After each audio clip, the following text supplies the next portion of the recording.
We are live, sir. Yeah. Invite Dr. Kaur also to come.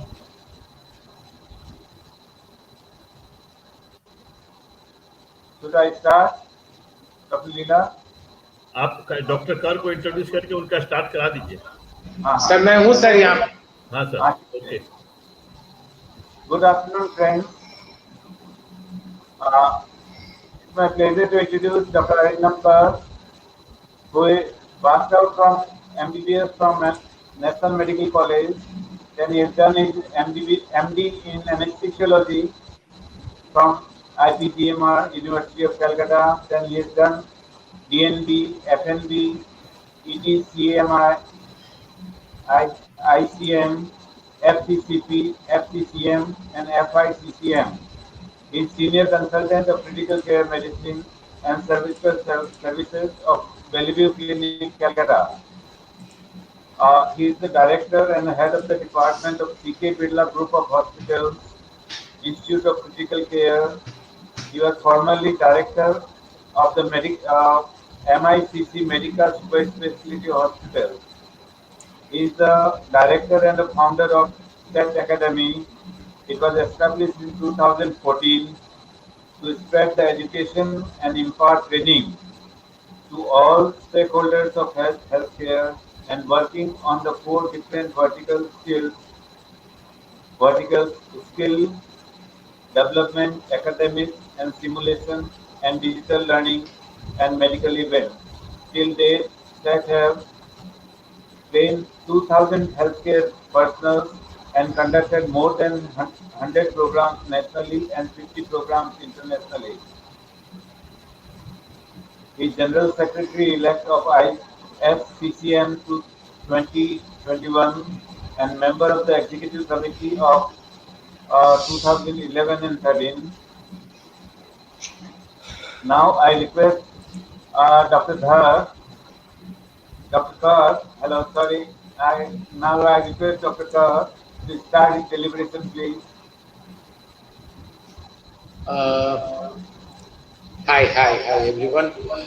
Should we go for a didactic or should we think of taking up questions, or you would be asking me questions? How should we go? I think you should go. Then the question answer the members will ask. Then we will see. Okay. So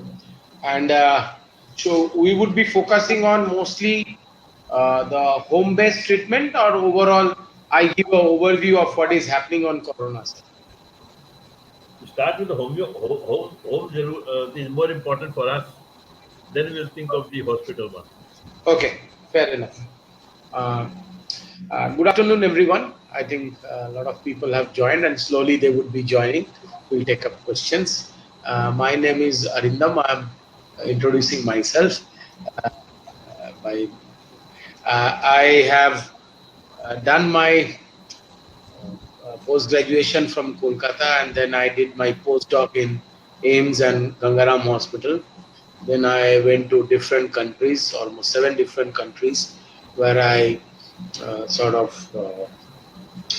practiced and picked up a lot of knowledge on critical care. So for last 15 years, I am practicing solely on critical care only, and came back to Kolkata way back in 2011, where I was one of the founding directors of Medica, and then last 4 months I am working with Bellevue Clinic as a senior consultant of Bellevue itself. And mostly it was my endeavor to start to accept COVID patients in Bellevue. Initially, there were a little bit of resistance and reluctance, for obvious reasons. But when we showed the way and how to manage certain things, as well as it was also evident that it won't go, it won't stop, it would be relentless, then I think not only Bellevue, all other hospitals also have started taking up Corona patients, and all the physicians are also coming out and accepting Corona patients itself. With the explosion and the community spread, there was a lot of scarcity of hospital beds. So, and also people understood that it is possible to treat most of the patients at home. and many of the patients are not that sick, and if intervened early, they can be easily recovered at home itself, and home-based treatment is very effective, particularly for mild and sometimes asymptomatic patients. So a lot of people picked up treating corona patients. Obviously, the knowledge and experience is also growing with the more and more patients coming, more information flowing in. We are much more equipped, both with experience and knowledge, to deal with patients now. We all know I'm not repeating any facts because those facts are already there. Our web-based knowledge is pretty strong now. The amount of study that we have done online, we have never done in our whole life, but we have done in last 4 to 5 months. In fact, it is sometimes it's very difficult to track on the authenticity of the information that is also flowing in. So that is one point of concern. We will come to that later on a little bit. So let me give you a very quick overview that what we are seeing on the home-based treatments, the good part and as well as the not so good part, which we can, all of us can discuss and rectify ourselves. And feel free to ask me questions. You can type in the chat box or you can ask in between, so that it could be an interactive session. The good part is that treating people at home, obviously, the concern, the huge amount of anxiety and anguish had been sort of dealt with. Because if you who are treating at home, the physicians who know the entire family for years, for decades, they are coming forward and treating them at home, be it a video consultation or an occasional visit. I think you have given them a much more moral boost up, so that many of the people who were initially flogging the hospitals, they have realized that no, okay, I can recover at home, and they are also seeing the different examples of people getting better. So I think that is the first part. Second is that obviously the expenses has gone down by home treatment. People already are burdened with slowdown, and obviously an added up hospital cost for mild patient who could have easily been treated at home is definitely a big blessing. Obviously, patients who can be treated at home, there would be no scarcity of hospital beds for the patients who require it genuinely. So here we can actually treat moderately sick patients at hospital wards, and obviously the severe patients in the IC. So that huge amount of bed crisis has been dealt with. Initially, last 1 month back also, it was a nightmare to get a bed in private setup hospitals. Obviously, government setup is still, you have 30 to 40% vacancy. But in private setup, it was almost chaos. Every day, 100 phone calls were coming in. There was a huge crisis of the beds and others. But thanks to you, who all have very efficiently dealt people in the at a home-based treatment, the bed crisis has gone down. So this is one of the biggest advantage that we have found out. Regarding the other good points, obviously the cost, the bed crisis, abatement of the bed crisis, the comfort and the congeniality in the home, also staying with the near and dear ones. Because what is happening when the patient is hospitalized, they are away from their relatives, the communication is not so easy. Most of the time, the relatives are themselves quarantined because of the exposure factor. So that much of emotional detachment and the anxiety of getting a corona, the first thing people are thinking when I get a corona is I'm going to die. And now I am detached from their family. I have no connection with the family members. They are also quarantined. So this amount of huge psychological impact can be mitigated when the patients are being treated at home. They're all together, they can support each other, and obviously their morale can be boosted up when you are with your own people. So that part is also an the not so good part, those are happening, which is my obviously, please feel free to support or obviously correct me if I'm not correct at some point of time. Is that the first thing is that sometimes we have to be very, very careful and select our patients whom we can treat at home. The initial comorbidity, the factor is still relevant, but here I want to add one more thing. Is let us see that which are the patients who are getting severe disease or which are the patients who are dying actually if not treated at a proper time. Of course, we all know patients with severe comorbidities and elderly patients, right? They are not doing well. We all know that. Most of the times, any of the viral disease in this sort of comorbid patients would have brought a catastrophe uh, to their existing system.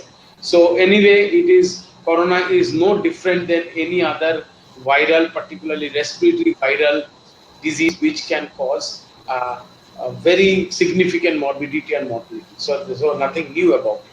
But what is new about it is that we are seeing a lot of younger patients with apparently no comorbidity or with a little bit of diabetes in their 30s, 40s, and 50s, particularly 45 to 60, apparently absolutely normal. And male patient, right? Females are being infected, but not affected very badly. So uh, that's the seventh location. So that sort of age group or profile of patients are presenting with a very severe disease. And if not treated early, that sort of patients are progressing towards either a very profoundly damaged lung with very prolonged recovery or rapid deaths. So this is one important factor you need to keep in mind when you are treating this age group patients, particularly male patients at home, that they may have a severe disease which can progress very rapidly. The second thing which we all should keep in mind is that uh, the the the dyspnea, the subjective feeling of shortness of breath. This is what we all know, that this is a disease of happy hypoxia. In happy hypoxia, what is happening?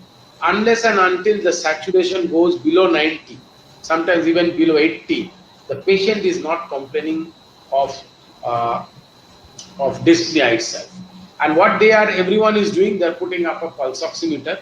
Most of the pulse oximeter are of very inferior quality, and you cannot absolutely rely on those pulse oximeter also. So this is a big challenge, because a lot of times the pulse oximeters are many times a counterfeit or forged products, and their validity is absolutely very difficult. And same goes with the thermometer itself.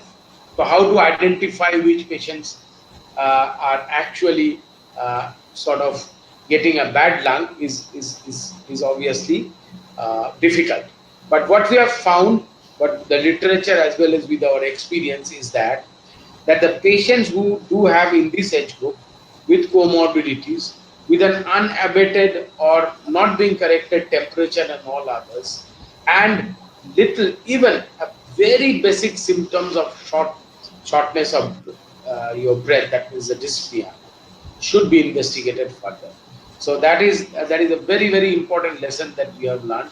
So don't waste a single minute when a young patient or a comparatively younger patient is complaining of shortness of breath, and and also there are your symptoms which are not being corrected even after 3 to 4 days of time, particularly fever and cough. These two are very important.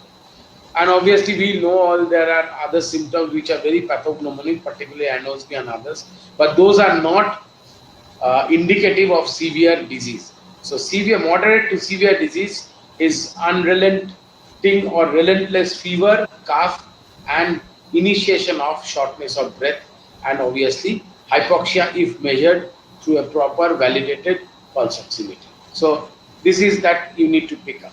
And what you do when you pick up is that whether you straight away send all the blood investigations and all others, please do not send many investigations. Government is already asking, please do not put a lot of pressure on those people. Only when your symptoms are worsened, you do send some of your biomarkers. So the biomarkers include CRP, interleukin 6, D-dimer, LDH, and ferritin. This 5. No need to send any procalcitonin. This virus is unique. It is affecting mostly the lungs itself. Not even the viral myocarditis is a big issue in most of the cases. But if you think there are indications of cardiac dysfunction, then only you send the cardiac markers. Otherwise, these 5 biomarkers will do. But the most important factor that is deciding the fate as well as the treatment options is a HRCT thorax. So I think if your patient is not doing well in 72 hours and the fever has not gone, the cough has not subsided, maybe the patient is genuinely feeling a shortness of breath, that patient, along with the blood biomarkers, needs a HRCT scan.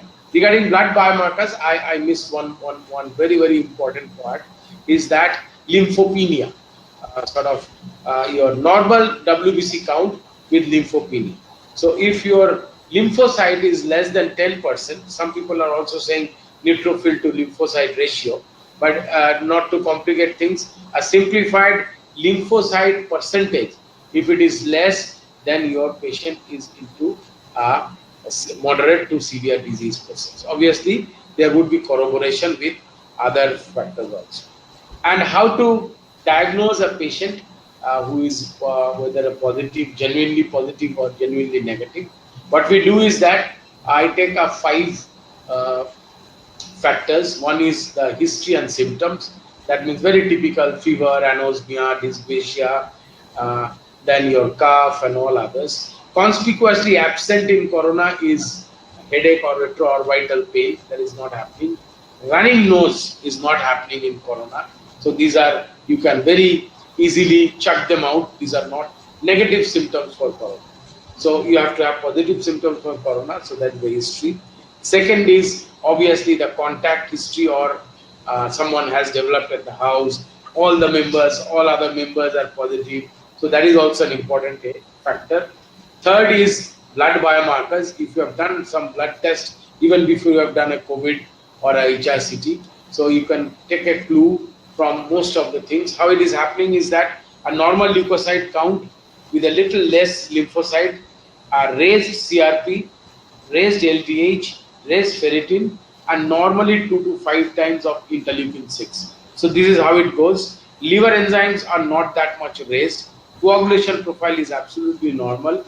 Renal dysfunction is not happening unless you have given or treated the patient way back, or there are other organ dysfunctions happening. So normal renal function, normal coagulation function, very mildly raised liver enzymes, and apparently all other investigations looks to be normal itself. Chest X-ray, then comes the imaging. A lot of times people are doing chest X-rays. Chest X-ray, unless you have a severe disease, the chest X-ray is not very sensitive to pick up, but where in CT scan, HRCT thorax is absolutely sensitive to pick up. In fact, if you have a very basic your CT scan, you can almost diagnose with a good amount of sensitivity. I would request you to go to Dutch Radiological Society's corona classification, and for the COVID itself, they have named it as a CORAD score, and this is very easy to learn. It will take you only 10 minutes to learn that how to do a CORAD, and then you can pretty easily diagnose, as well as you can risk stratify that whether it is a mild, moderate, or severe disease.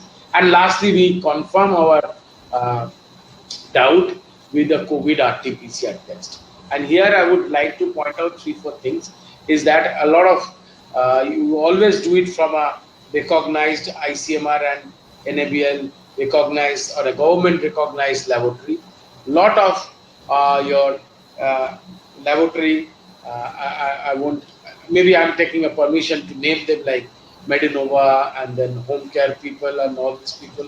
What they have done is that they have outsourced, and they are doing it, getting it done either in Delhi or Hyderabad. So these are accepted by government now, right? Because we have to do a lot of tests. But obviously, the more readily available tests which are done in Kolkata are actually useful. You need to understand that 25 to 30% of the patients, particularly the initial period, may be falsely negative. And there are too many things involved in a test itself. How a good person is, how a well-trained person is taking the samples, whether he has taken it properly, whether he has preserved properly in the VTM, viral transport media, whether the sample was laid down for more than 24 hours before being tested. So there are a lot of ifs and buts between a test done and the result itself. So always put all your points together, and there's your history, your picture, your biomarkers, your test results, your contact history, before telling a patient a positive or negative. So keep all the factors in mind itself. The test is not always sacrosanct. And we are getting almost 30% of patients who are absolutely nothing less than COVID. They are coming COVID negative on the first test. Even there are certain patients who have come 3 times negative, then turning out to be positive eventually. So always be careful on the interpretation of your results before diagnosing anything. So this is regarding the test itself. Regarding the treatment at home, we are all aware that we are giving some. How we divide is that the first is an antiviral, the treatment of corona. Second is some immunosuppressants, whether we are giving. Third is blood thinners. Fourth is your continuation of the regular medications, and fifth is some supportive. So most of the times the supportive medications are very widely used, right? We are using a lot of supportive medications. Obviously, if they are not doing any good, but particularly they are not doing any harm. So we have included vitamin C, zinc, vitamin D3, paracetamol at times. Even people are using famotidine, melatonin, and many other things. I think they can be given. At least they are not doing any harm, and they have at least some placebo effect, and also boosting up your immunity. Regarding antiviral, initially we started with lopinavir, ritonavir. So now that favipiravir is being available, people are using it. We are waiting for the studies to come out. The interim registry is showing more or less okay results for mild cases, but taking 18 tablets is a big task. I couldn't swallow that much of tablet, so it's a difficult task. So favipiravir, I leave it on you whether you want to give it, but always remember antivirals would be effective only when given in the initial period. It won't be effective after end of the second week. So be careful on that part. Regarding anti-inflammatory or immunosuppressants, that means the steroids and others, I think very confidently giving steroids at home, right? That means you are contemplating minimum moderate disease is a big challenge. I would rather say that if your patient requires steroid to be given, then I think he should be rather admitted than to be taking steroids at home. Regarding azithromycin, chloroquine, even some people are using metformin, metformin and all others. So those are all personal choices. There are huge amount of controversies happening. I have been very ardent fan of metformin and hydroxychloroquine, but always remember, and obviously azithromycin. So, but always remember that hydroxychloroquine do have some cardiac effects, side effects. So be aware of that. Regarding blood thinners, please, if your patients are receiving antiplatelets or anticoagulants, that is a blessing, right? So please do not stop those. Rather, if you think in certain cases, you can add blood thinners, particularly on the high risk patients. But again, I would say same like steroids. If you're thinking the D-dimer is pretty high for that patient and he is in a moderate group, that patient, at least for the initial 72 hours, should be evaluated and treated at hospital, and then they can recover at home under your guidance. And lastly, the any other medications that I'm missing? No. So we have covered antivirals, steroids, or any other anti-inflammatories, blood thinners, antiplatelets, and also regarding your regular medications. All the medications are good to go, but normally we wait for a while before charging up. putting up all the medications. Some medications should be cautiously used while in the corona disease. Those are oral hypoglycemics, except for metformin. Be careful. We have a huge controversy with the angiotensin receptor blockers, ARBs or A2Bs. Some people are saying they're protective, some are saying that they may not be protective, up regulation, down regulation. A lot of controversies are happening, but I am actually trying to avoid ARBs if they are into the things. Blood thinners always to be given, do not stop it. Statins always to be given, but remember, if patients are taking high dose of statins and liver dysfunction is there, combination of statin and some of the antivirals may not be very helpful for the patients with liver dysfunction. So this has to be also kept in mind. So these are some of the basic purviews. I think let's take some questions, and then again I will go to a didactic mode if required. Yes, my first question, Dr. Sir, what we should do for the asymptomatic positive patient?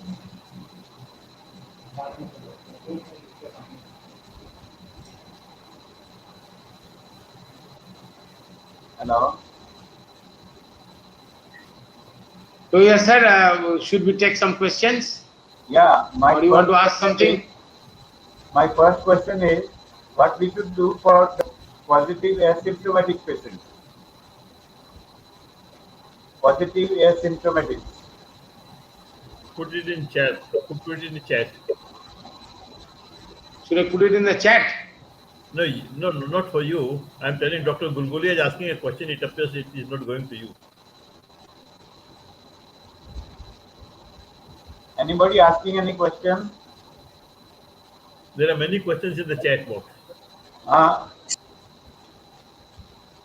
Should I take that questions directly? Because I am also seeing the question. Yeah. My question is, what we should do for the asymptomatic positive ones? It appears it is not going to Dr. Kaur. Sir, what will do for the positive asymptomatic cases? That is the question from Dr. Gulgulia. Dr. Kaur, are you there? Yes. Positive asymptomatic. Yes.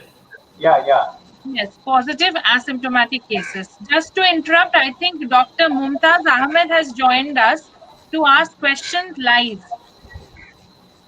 Okay, Can you hear us, Dr. Ahmed? Yes, I can hear you, ma'am. Yeah.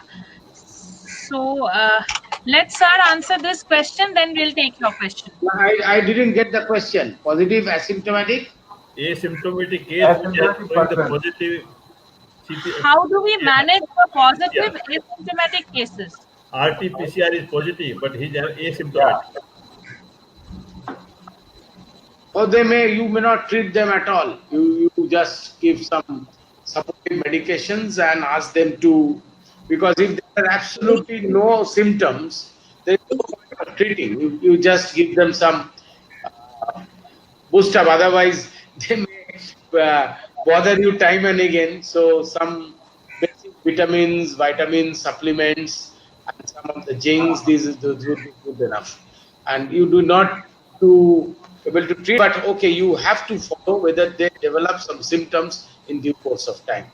The main first week is honeymoon period, because what happens is in the first 2-3 days of fever, and then it normally goes down. Many people forget that they have had fever.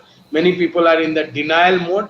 The main problem happens on 10th to 14th day, and many of the people do come back with respiratory distress and a bad lung at that period of time. So your patient is absolutely fine after 2 weeks of being completely asymptomatic. So be careful on the second week onwards, 8th, 9th day onwards. Even some of the completely asymptomatic patients may turn into some symptoms and turn into a moderate or severe disease process. And you cannot predict that from the very beginning. Some people are really behaving very oddly. They only have had 1 day of fever, absolutely fine, doing everything, and on the 12th, 13th day, they are very presenting very abruptly with a severe disease. So it is just very ardent and very critical your observation and vigilant monitoring of the patient, that is your answer. Thank you. Next question. Sir, can we take the question from Dr. Ahmed? He is waiting. Yeah. Yes, Dr. Ahmed. It's okay that I wanted to know about this, but the doctor has already answered. It's okay. Okay. Thank you so much, sir. Thank you. So we have. Dr. Kaur, there is another question by one member saying that if high IL-6 clinical correlation before starting the treatment of the patient, the patient shows IL-6 very high. Okay, sir.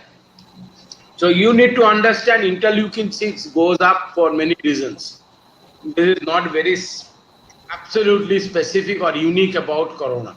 It can go up even for the UTI or any type of sepsis. So first of all, and sometimes IL-6 can be higher for some other reasons also, chronic immunosuppressions and all others. So I would request you to have a correlation with the lab values, right? So this is very, very important. I have seen absolutely sick patients with a near normal interleukin 6 and a very high interleukin 6 with a absolutely normal.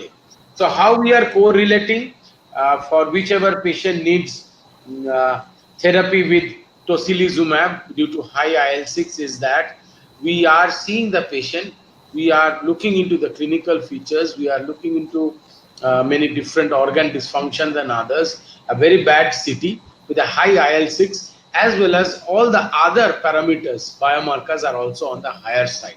So an isolated high IL-6 with a normal ferritin, LDH, D-dimer, good looking CT scan, absolutely normal patient, I think you need to search somewhere else. Don't jump into it.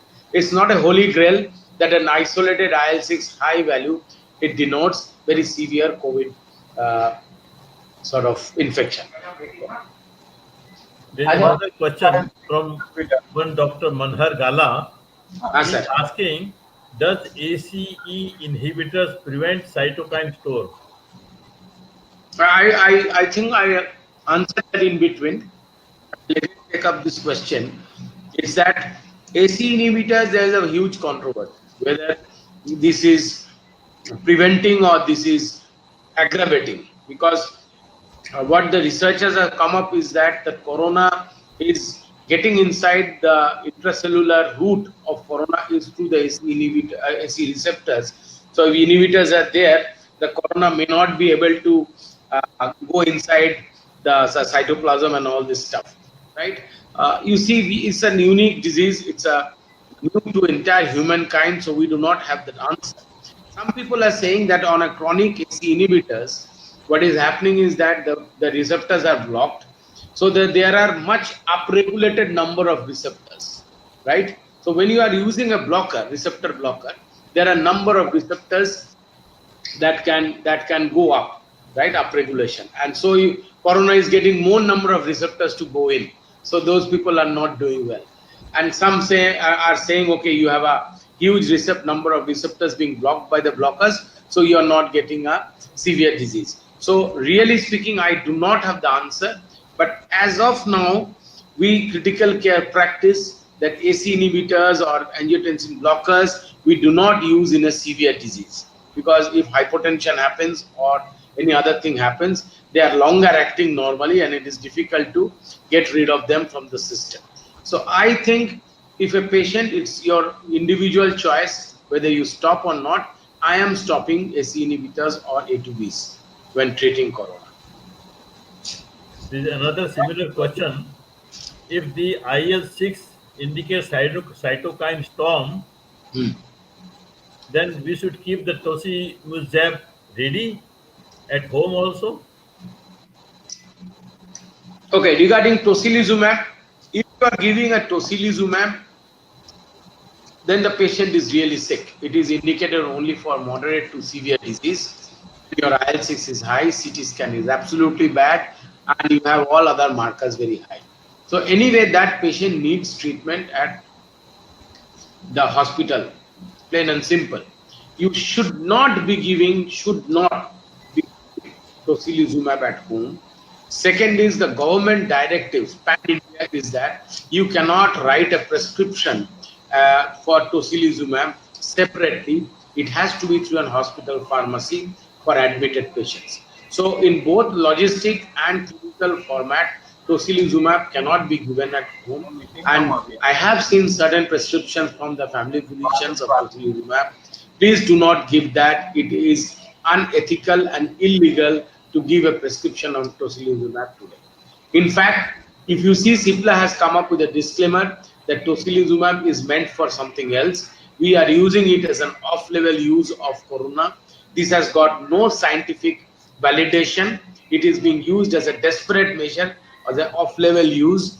So we all know that it is working, but Cipla has come up with an official disclaimer of that, just to get rid of the responsibility of if something goes wrong.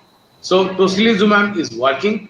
It should be given in moderate to severe disease, and yes, it has to be given only in hospitals, never at a home-based treatment. There is one member who wants you to repeat the biomarkers. जो sign करना है तो biomarkers, as I told you, white blood cell count, particularly the lymphocyte ratio percentage. It is not affecting hemoglobin or platelets unless you have a corona-induced macrophage activation syndrome, which is rare. So normally 99% of the patients are having only problem with the WBC count in a normal or a low normal with a lymphopenia, which is very bad prognostic sign. Second is interleukin 6, CRP, D-dimer, LDH, and ferritin. Whereas CRP, IL-6 is indicative of cytokine storm, as well as LDH and ferritin. These are all acute phase reactants. D-dimer is very unique because it is indicating that there is thrombosis going on in a microvascular level. So in the initial part, the important biomarkers are the CBCs, LDH, ferritin, and CRP. In the second, third week, when the problem is happening more with the microvascular thrombosis, then CRP and D-dimers are more important biomarkers to be followed. There is a question by another member stating that is there any choice of anti-diabetic during the treatment? The choice of anti-diabetic treatment? Yes, the patient is taking something, but now after the disease. As I told, sir, that oral hypoglycemic agents 4 or 5 days should be very difficult to manage at home without oral hypoglycemic. In hospital, what we're doing, we are holding all the oral hypoglycemics because this is a basic training for all the critical care people, that you hold, switch over to insulin, stabilize the patient, and when the patient gets better, they can go back to the pre-existing thing slowly and gradually. Oral hypoglycemics and corona, normally they do not have an interaction. There are certain studies where they have shown that metformin is giving an advantage on the corona survival. So that could be a point to be remembered.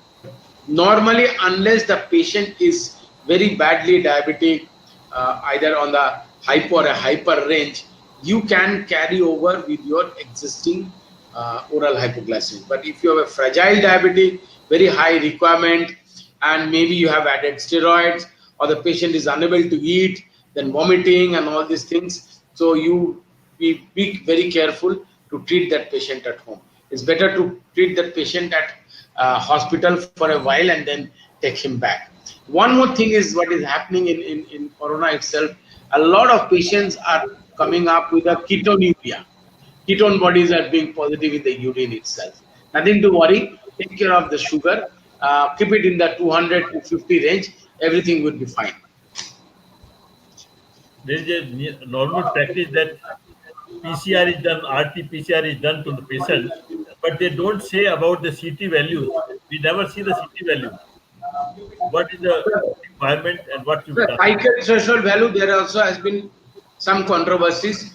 I would rather ask you to go through the details of it on the government directives.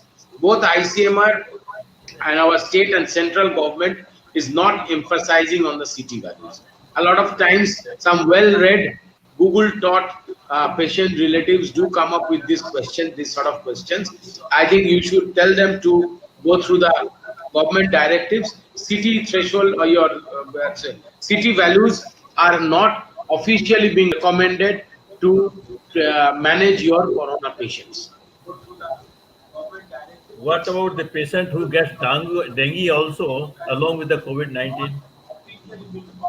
Sir, it's a little difficult question because you need to know, and most of you already know, that dengue IgM can have a false positive value in corona affected patient. That means that if a corona patient is being measured with the dengue IgM or a sample is being sent, it can come false positive. Most of the times it is coming false positive. So if you are actually trying to diagnose both corona and dengue co-infection, then you have to send an NS1 or a dengue PCR or both, preferably both. And regarding your, I think I always try to explain a patient's ordeal through only one process. It is very, very unlikely that a patient will have a corona and then a dengue mosquito will bite and he will have a co-infection. So I think it would be extremely rare. Let's not confuse ourselves and get into other things.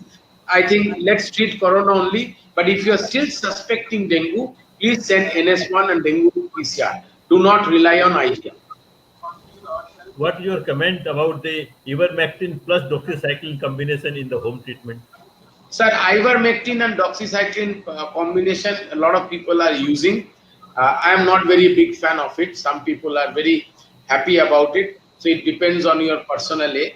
I think the duration and number of the tablets you have to take for this combination is much lesser than your favipiravir, as well as the cost is also much less. So this is an advantage, but I'm not sure about the efficacy. In fact, both favipiravir and ivermectin are not included in the government or ICMR guidelines. They're not saying, they're not clear about whether to give it. They're not even said that don't give it, right? So it is upon your personal choice and your experience about it. There is a repeat question about the dexamethasone. What is the dose and how frequently it should be given? This is a repeat question. You can answer that. So dexamethasone, if you are using steroid, I think they are equally good. The equivalence of dexamethasone, prednisolone, or even methylprednisolone. And your standard dexamethasone doses are anywhere between 2 to 8 milligrams 3 times a day.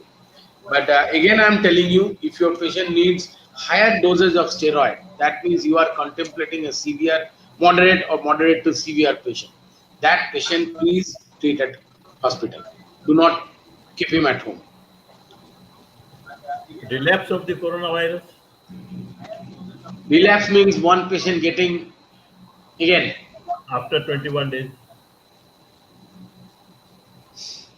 No, you see, this is a issue that we have been asked by the relatives actually. So what is happening is that we are discharging patients maybe on the 7th, 8th day. Many of the times I am discharging patients even earlier, 5-6 days. I am saying that you take your acute treatment here, reduce your cost. Whenever I think that you don't have a chance to have a aggravation of the disease, you go home. I monitor you from here. Go back to your primary physician. I will have a good close call with that person, and then if anything goes wrong, I might ask you again to come back. So this is how we are treating. So what happens is that the government and the CDC guidelines are both that after 14 days of your initiation of your symptoms, your chances of giving corona to other person is much less. So that's why 14 days of isolation was recommended. And after 21 days from the very beginning of your symptoms, you are absolutely safe to others. So this is the part one. Some of the patients, what they are doing, so there is a paradox you need to understand. People with a milder disease are remaining positive for longer period. Because you need to understand the virus is an inanimate object. They need a host to survive. So virus will always try to keep the host alive and without getting into any trouble. That means a milder disease means the virus and the body are coming into a pact and they are not disturbing each other. So this is what is happening. So that's why a person with a milder disease will have a longer viral positivity.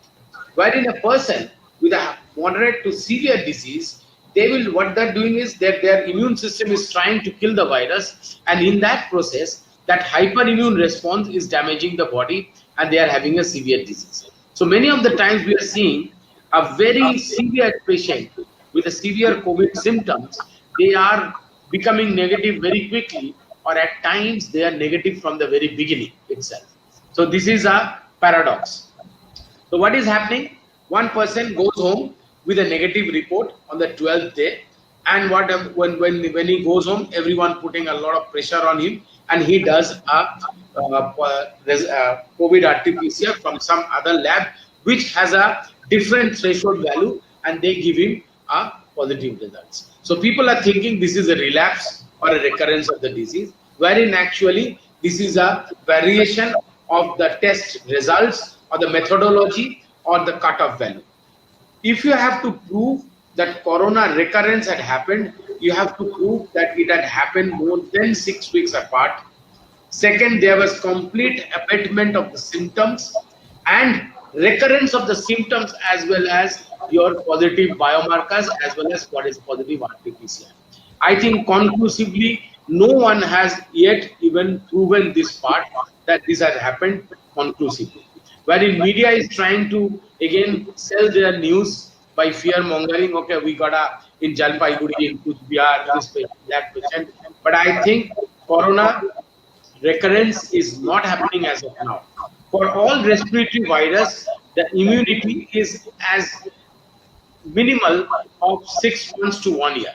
So I think patients who have recovered, they are safe for 6 months to 1 year, and we'll get to know after the vaccine comes, after the antibody titers and all other things. So I think you can tell your patients, if you have corona, if you have recovered, the next till 2021, you enjoy.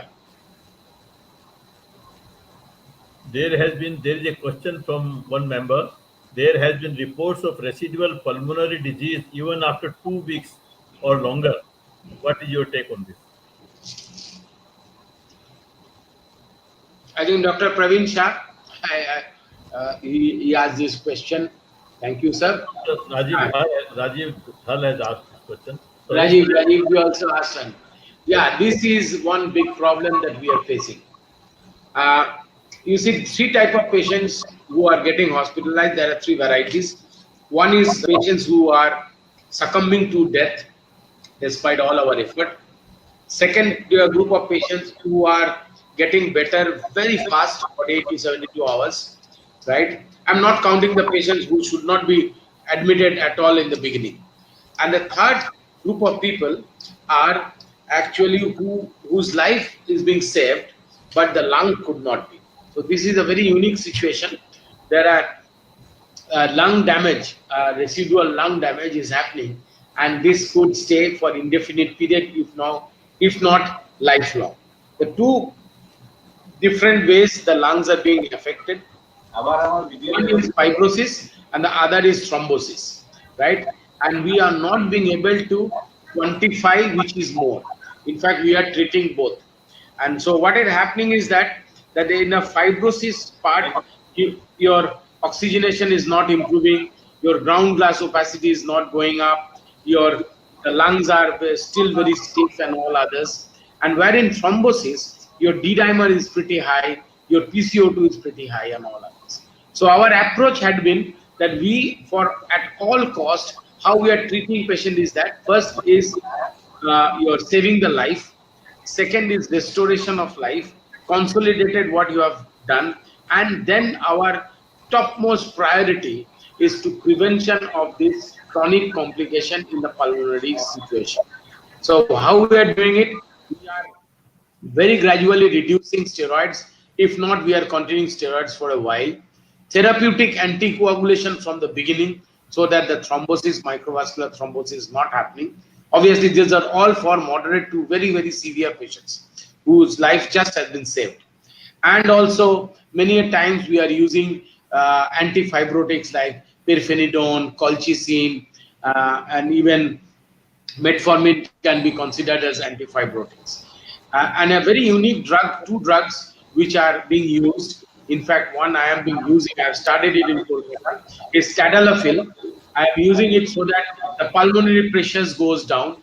If you measure pulmonary pressures in these patients, they have a very high pulmonary artery, mean arterial pressures as well as systolic pressures. So tadalafil is a longer acting version of sildenafil that is acting well. And in the US, they have started using avibtadil. Avibtadil is an VIP, which is being vasoactive intestinal peptide, which is acting by reducing the damage to the type 2 alveolar cells and reducing the macrophage in the alveolar cells itself. So avibtadil is yet to be available in India, but it has showed some very promising results to prevent lung fibrosis. As of now, your answer is you have to use. We are using pirfenidone, metformin, colchicine, tadalafil, and long-term anticoagulation. So these are your ways to prevent lung fibrosis. And if unfortunately it happens to some people, you have to just wait and wait and wait. Dr. Praveen Sai asked a question. Itolizumab role. Tocilizumab personal experience is pretty good, Actemra, but you see, like many other disease process, sometimes the evidences do not come. So, and the evidences changes very fast. So we won't be ever sure about it. But my personal experience, many clinicians' personal experience, I am the General Secretary for Indian Society of Critical Care Medicine. I do get information from every sector of India and also abroad. Tocilizumab has worked wonders for many of it. But you need to understand it has got a very specific indication and it has got a certain subset of patients at a very particular time will be benefited. Do use it very judiciously. Do not under any circumstance misuse it because it has got high repercussion and higher side effects. So please understand the pathophysiology of the disease, the physiology and pharmacology of tocilizumab, and then only use it. There is a question, a pathological question that IL-6, if it is kept for a long time untested, will it go down high or something will happen in the blood? No, I do not have an answer, but if you are not treating the patient, definitely the IL with the rising IL-6 with indicates the patient is having a bad disease, and obviously the patient will succumb.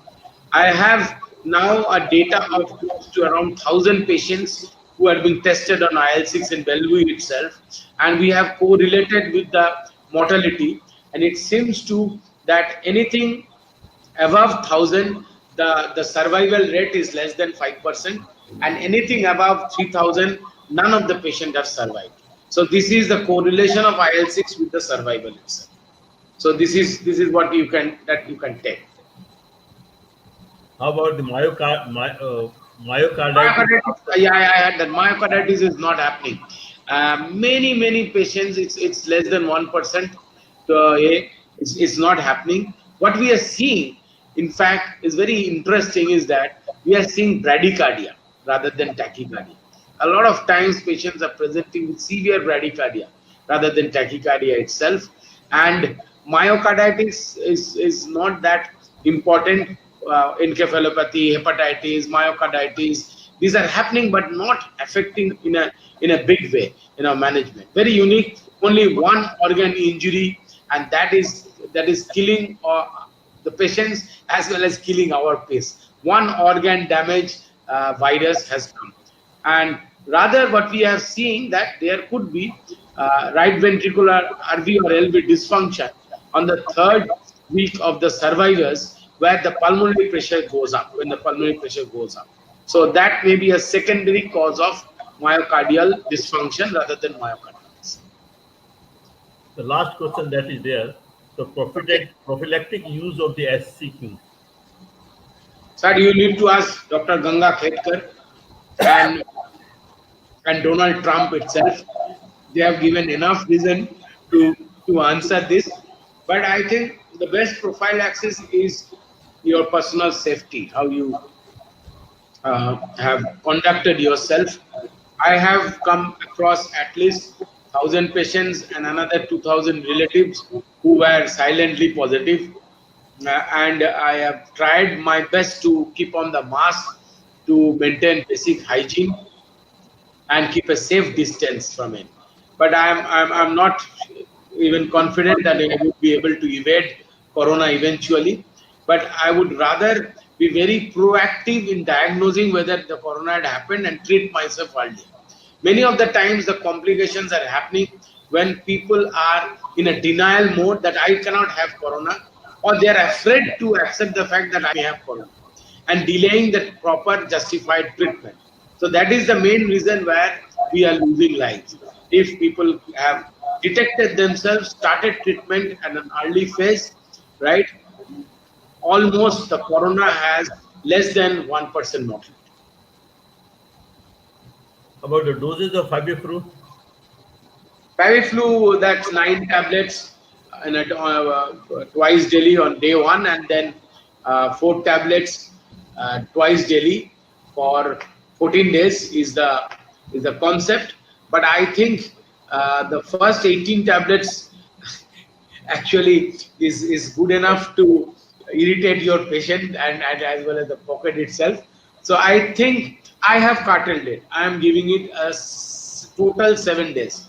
So 18 tablets on day 1 and then 8 tablets for another 6 days. And then I'm stopping. The price has come down to a great extent. The similar products are available at 30 rupees or so. Yeah, it's always like that, sir. Whenever your generic product comes, the original products also goes down. If you remember the Sofosbuvir, which was launched for hepatitis C treatment, oral medications, the entire course of only 18 tablets were costing around 1 crore. 1 crore of oral medications. And within 6 months, when the generic product Cipla launched, it came down to 2.5 lakhs, and now it is available in 50-60,000. So it is always the rule of the game. Whenever you come up with a novel product, you price it high. You try to come up with your collect your R&D cost and all others. But whenever you have a competitor, then your prices goes down. So in coming 3-4 months, you will get it in a single digit even. There is one question that has come up now. IgG antibody, how long does it save us? How long does it? Save us. Whether it is having a I answered it. Any your respiratory viruses who change their genetic morphology very often. So your IgG is good enough till the virus is not coming up with its own plan. So normally, most of your coronavirus or influenza, they change their pattern every year. So if you remember, that's why we give influenza vaccines every year. So and you get common cold or influenza related fever every year you can have. So I think this corona is going to stay, and this might, even if the vaccine comes up, it won't be a lifelong one-time shot.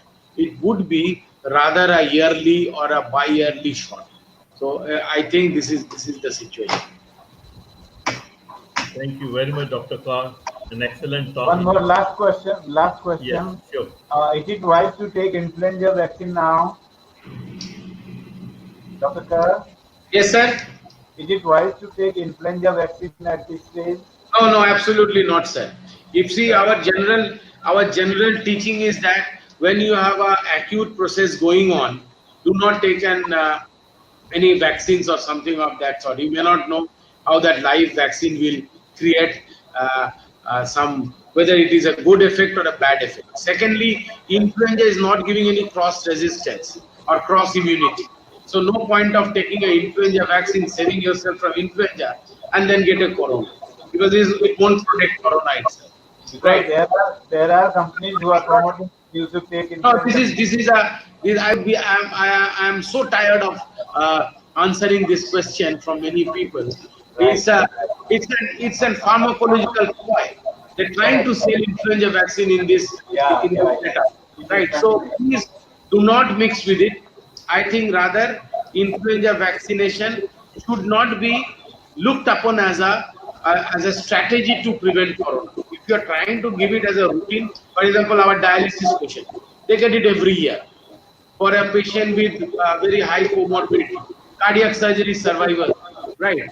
Elderly people more than 70. If you want to give it in a different indication, please go ahead. But there is no point that they are going to prevent corona by getting an influenza vaccine. Thank Thank you. you, sir. Thank you, sir, so much. Thank you very Sir, much. very nice. It was very nice discussion. I would Thank you, like, sir. I would like to just exchange some views with my members. If you want to stay, you are welcome. Otherwise, you can take your leave.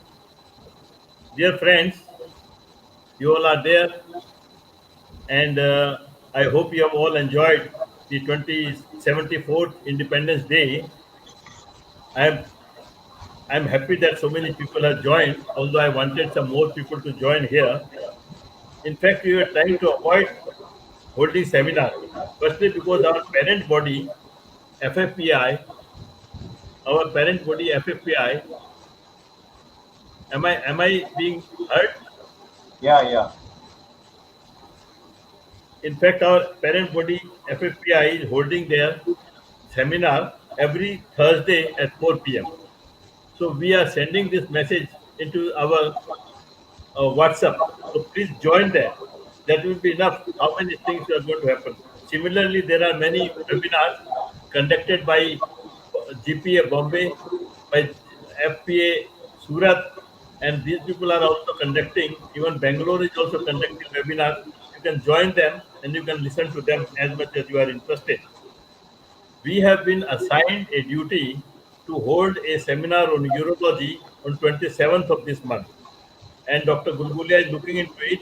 If you have any suggestions about the urology, the speaker, or the subject, you can discuss with Dr. Gulgulia, and so that we can make a good presentation on 27th of this month. Then I have some more information.